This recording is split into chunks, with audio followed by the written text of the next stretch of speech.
He kicked him so hard, jumped in the river Ganges and crossed the river and went away. Do you know? He was completely cured. That leper. He became very silent. There was no pus in his body.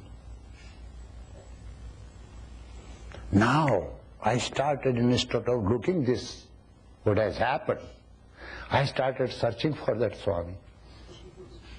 Sent people to other side of the bank, this side and that side. Never got. Never met him again in my life. What was this? Perhaps he was prepared to be cured. And in one kick he cured him. One kick. But that was quite a hard kick.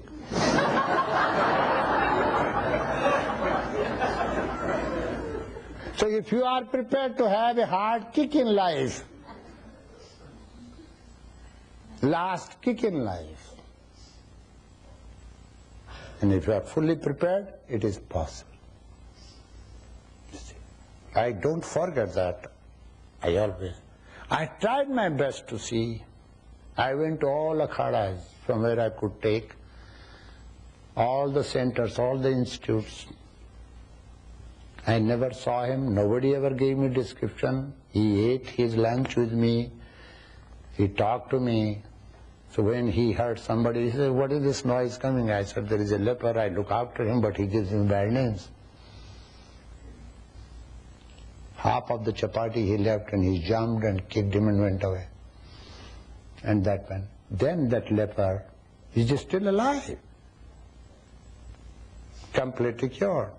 Cries for him, but he has not met him too. Sometimes rarely such things happen because of the past sanskaras, because of the God's grace.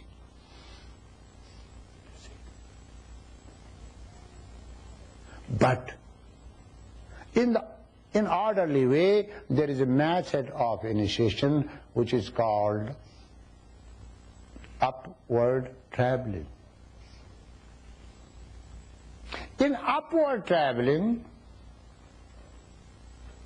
vigorous pranayama exercise, not breathing, pranayama exercise,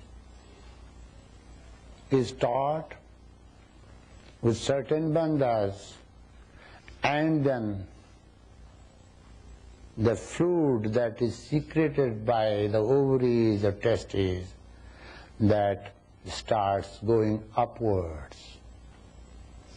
You see, in medical science also, I compare because I know something about it. In certain cases, doctors take blood from this and inject on another arm.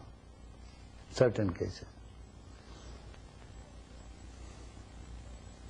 So when I analyzed it, I found it perfect. That type of initiation and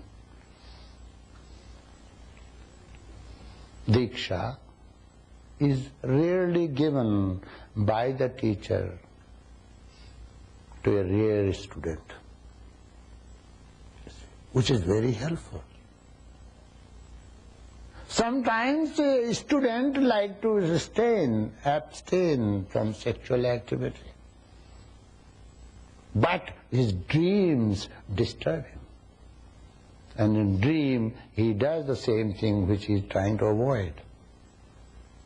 Such nightmares suddenly disturb your sadhana.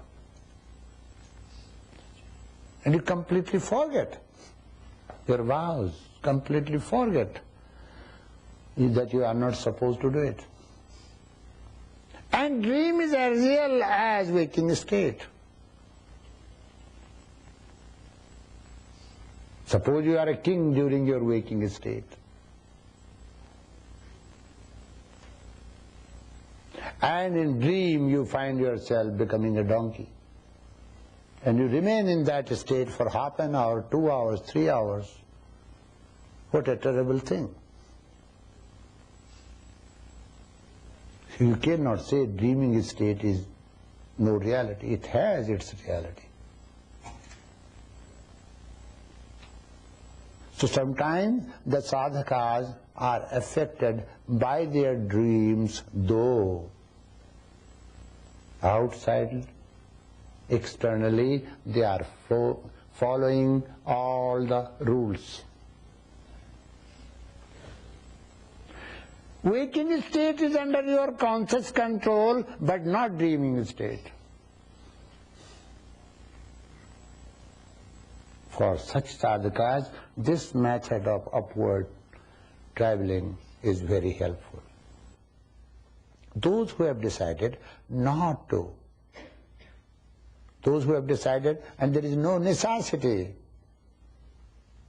those who say now there is no necessity in life, then they like to travel this upward, have this diksha, upward traveling. This is useful in the cases of monks who live far away in the monasteries. So there are 2-3 exercises. All teachers do not know this. This is a disturbance for the renunciates. This is not disturbance for the householders. Yes, many householders have that problem. The lecture continues. Wife is lying next to them, they don't say this, I am saying this to you. Because I have consulted many cases and I was sorry to hear this. Yet the man, mostly man, by nature polygamist, finds himself, you see, having dream with other woman. You see. This is a disease. This is not a simple disease, this is a serious disease. And he is very honest physically to his wife. So, external behavior alone is not considered to be honesty. Gita says, mithya achari sochate. If your mind is roaming in the grooves, you are married, you are happily married, you are committed to somebody, yet your mind is roving in the grooves of sexuality, you are not considered to be honest. Now, mind is such a thing, anything will come in the mind. What do you do during that time? You should learn to ask your mind to let go. There was a man who asked a Swami, "Sir, what is the difference between you and me? I eat, you go to bathroom, I also go to bathroom, you sleep, I sleep, I don't find any difference. Your requirements are exactly like my requirements. You are called Swami and I am not." He said, "Son, there is a difference. Any thought that comes in your mind, you cling to it, I don't allow it to be in my mind. That is the difference. That's why I am called Swami. That's why you are not called Swami." When you are able to have perfect control over your thinking process and will not allow any such thought which is disturbing to you, which is not helping you, then you have established orderly mind. Such a mind will not disturb you, or rather will help you on certain realms.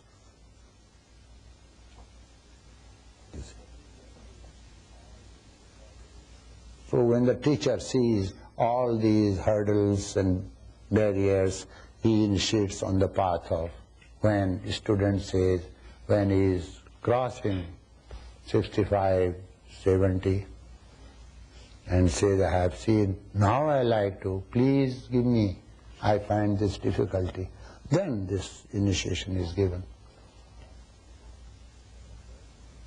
Upward traveling.